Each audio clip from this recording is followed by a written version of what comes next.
मित्रों, आज हम पितृपक्ष की महान कथा सुनाने जा रहे हैं। कहा जाता है इस पितृपक्ष की कथा सुनने से सभी प्रकार के पितृपक्ष से संबंधित दोष समाप्त होते हैं। इस कथा के श्रवण करने मात्र से ही मनुष्य को समस्त कोटि कोटि पाप नष्ट हो जाते हैं और उसे अपार धन समृद्धि और भौतिक सुख प्राप्त होते हैं।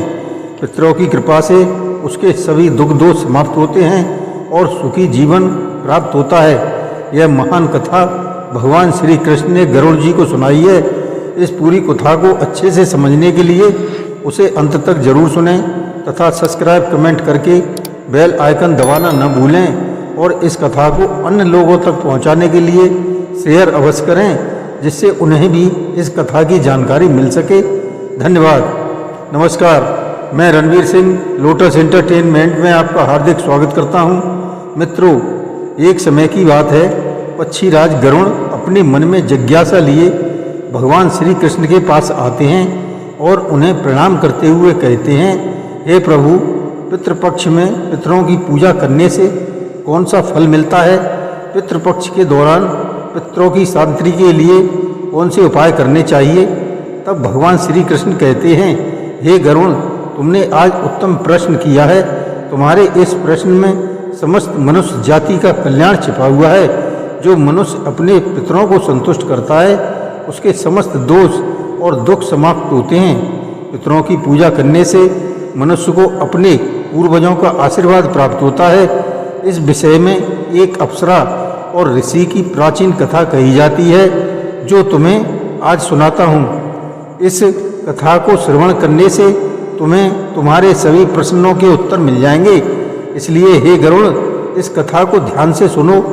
इस कथा को सुनने से समस्त पितृदोष समाप्त हो जाते हैं। जो भी इस कथा को सुनता है और सुनाता है उसके ऊपर पितरों की कृपा सदैव बनी रहती है।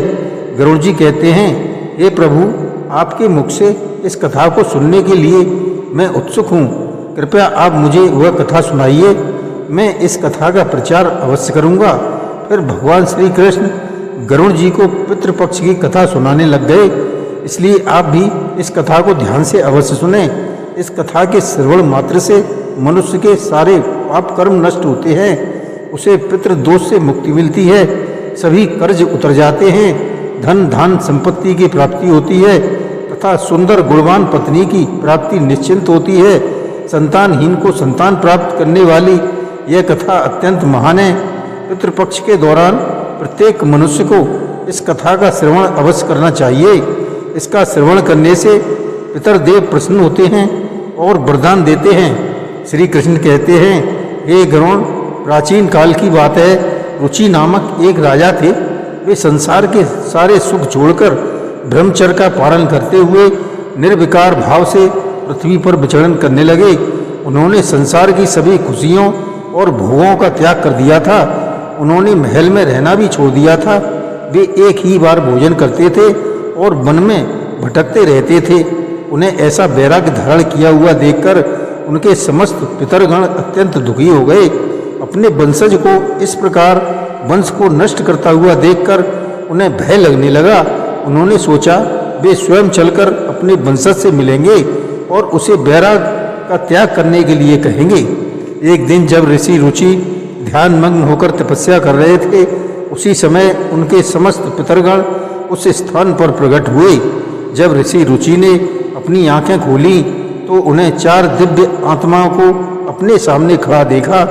उन्हें देखकर वे आश्चर्यचकित हो गए और उन्हें प्रणाम करते हुए कहने लगे, हे महान आत्माओं, आप कौन हो और किस कारण से आप मुझे दर्शन देने के लिए पधारे हैं? वे सभी दिव्य आत्माएं कहने लगी, हे वत्स, हम तुम्हारे पूर्वज हैं और हम तुम्हारे इस वैराग्य से अत्यंत दुखी हैं, इसीलिए तुमसे मिलने के लिए आए हैं। ऋषि रुचि ने नमस्कार करते हुए आदर पूर्वक पूछा, हे पितृगण, आपके दर्शन करके मैं कृतार्थ हो गया, किंतु आप मेरे आचरण से दुखी क्यों हैं?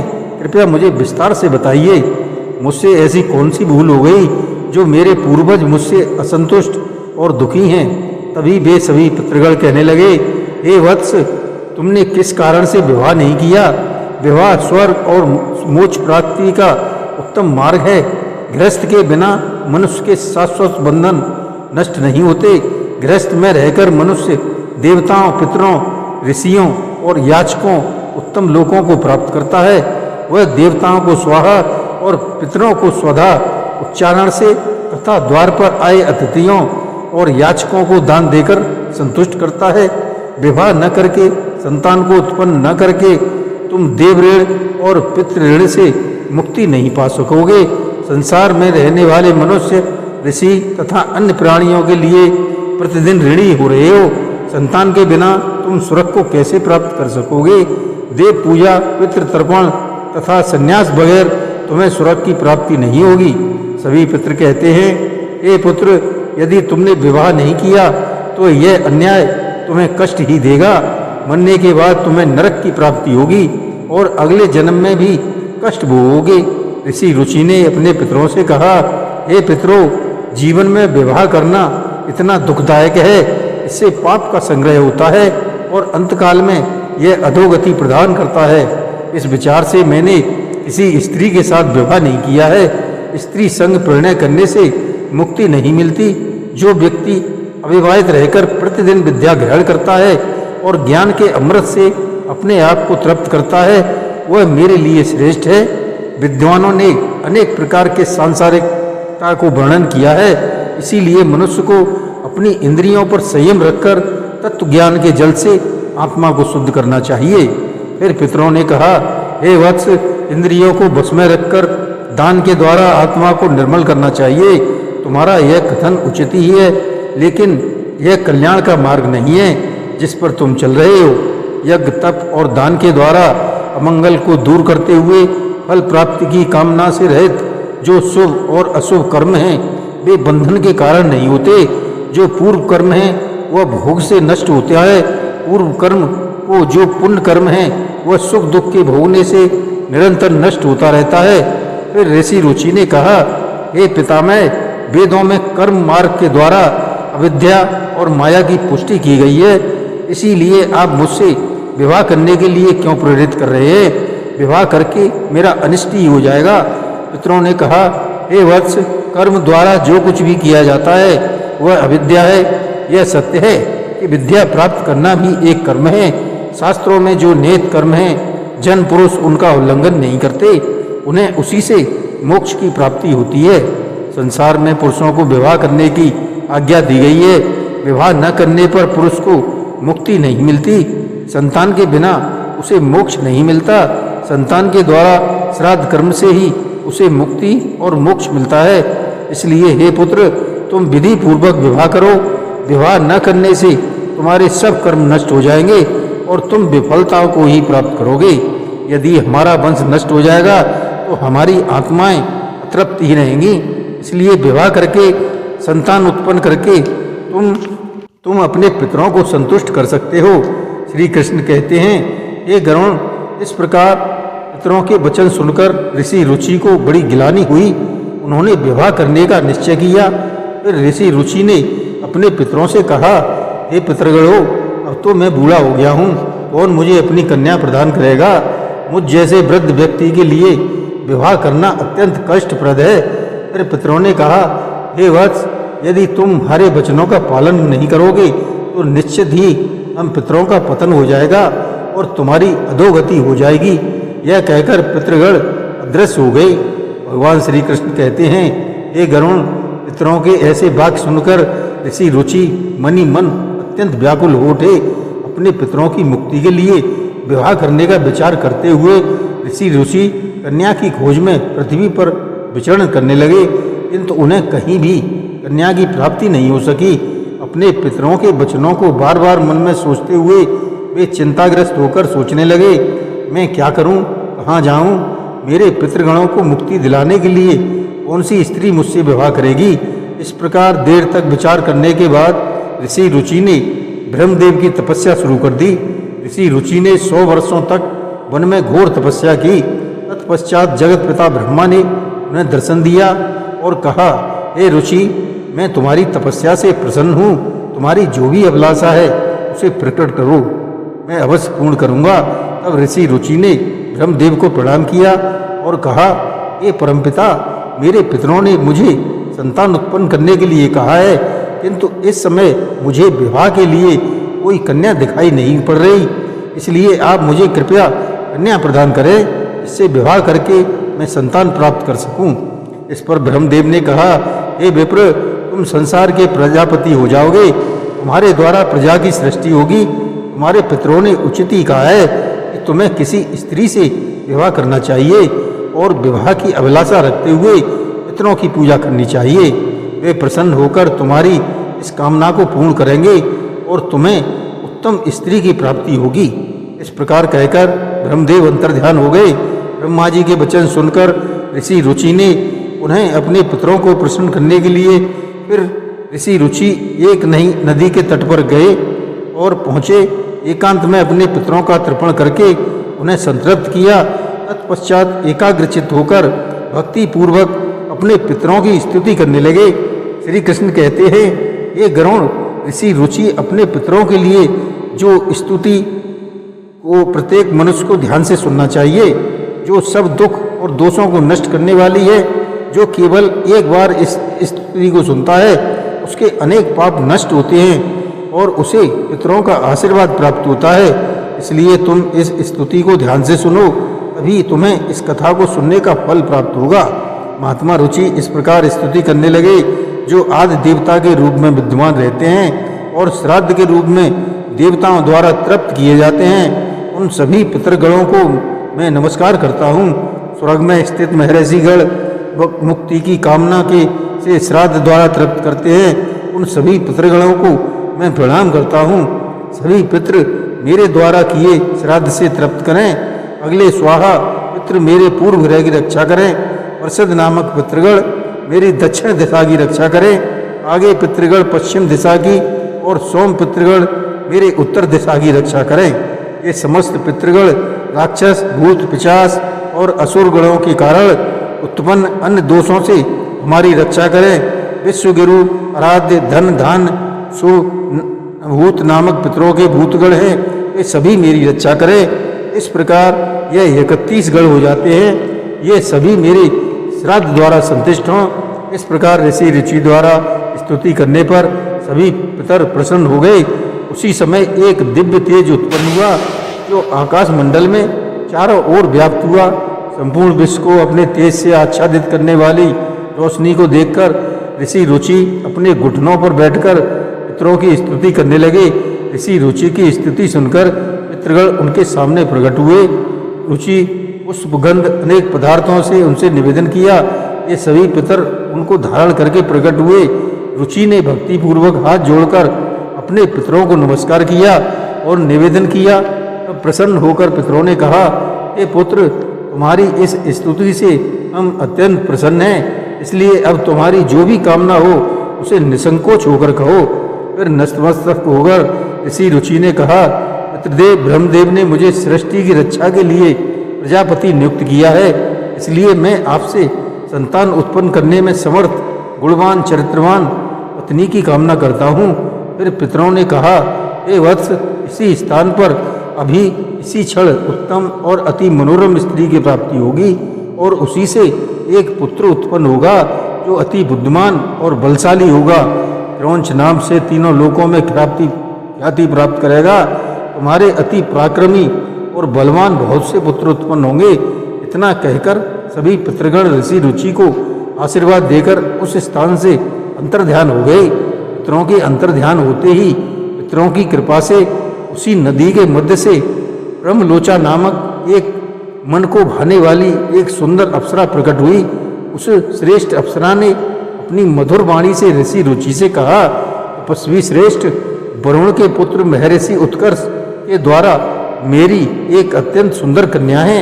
मैं उस सुंदर रूप वाली मालिनी नामक कन्या को भार्या के रूप में आपको प्रदान करती हूँ। आप इससे विवाह करें। इस कन्या से आपको अतिशय बुद्धिमान मनु नामक पुत्र होगा। फिर प्रजापति रुचि ने उस अप्सरा कन्या से विवाह किया। श्री कृष्ण कहते हैं, हे गरुण, इस प्रकार ऋषि रुचि ने विवाह के लिए कन्या प्राप्त की और अपने वंश को आगे बढ़ाया। कथा के अंत में श्री कृष्ण ने गरुण को पितरों के प्रसन्न करने के अनेकों उपाय बताए। यह उपाय मनुष्य के जीवन में पितृ दोषों को समाप्त करके पितरों की कृपा प्राप्त करने के लिए अत्यंत आवश्यक है। श्री कृष्ण जी ने गरुड़ से कहा, पितरों को प्रसन्न करने के लिए कुछ विशेष अनुष्ठान, तर्पण और धार्मिक कार्यों का पालन करना आवश्यक होता है। आइए जानते हैं उन महत्वपूर्ण उपायों के बारे में। पितृपक्ष के दौरान हाथ में पवित्र जल लेकर पितरों का आह्वान करते हुए उन्हें जल अर्पण करना चाहिए। तर्पण में काले तिल, दूध और कुशा का उपयोग किया जाता है। यह कार्य पवित्र मन और श्रद्धा से करना चाहिए, जिससे पितृगण तृप्त होकर प्रसन्न होते हैं। तर्पण करते हुए पितृभ्यम स्वधा का उच्चारण करना चाहिए, जिससे कि पितृ संतुष्ट होते हैं और आशीर्वाद प्रदान करते हैं। श्री कृष्ण कहते हैं, पितरों के श्राद्ध कर्म पितरों के लिए एक महत्वपूर्ण अनुष्ठान है। इसमें पितरों के निमित्त फल, भोजन, वस्त्र आदि अर्पण किए जाते हैं। श्राद्ध कर्म करने वाले व्यक्ति को ब्राह्मणों को भोजन कराना चाहिए और उन्हें वस्त्र दक्षिणा देकर आशीर्वाद लेना चाहिए। श्राद्ध के दिन विशेष रूप से सात्विक भोजन बनाना चाहिए। इसमें खीर, पूड़ी, सब्जी, अन्य पौष्टिक खाद्य पदार्थ शामिल करना चाहिए। इस भोजन को पितरों के निमित्त अर्पण किया जाता है। आगे का उपाय, ब्राह्मणों और वन्य जीवों को भोजन कराना चाहिए, जैसे गाय, कुत्ता, कौआ और ब्राह्मणों को भोजन करना अत्यंत शुभ माना जाता है। इन्हें भोजन अर्पण करने से पितृ तृप्त होते हैं और प्रसन्न होकर आशीर्वाद देते हैं।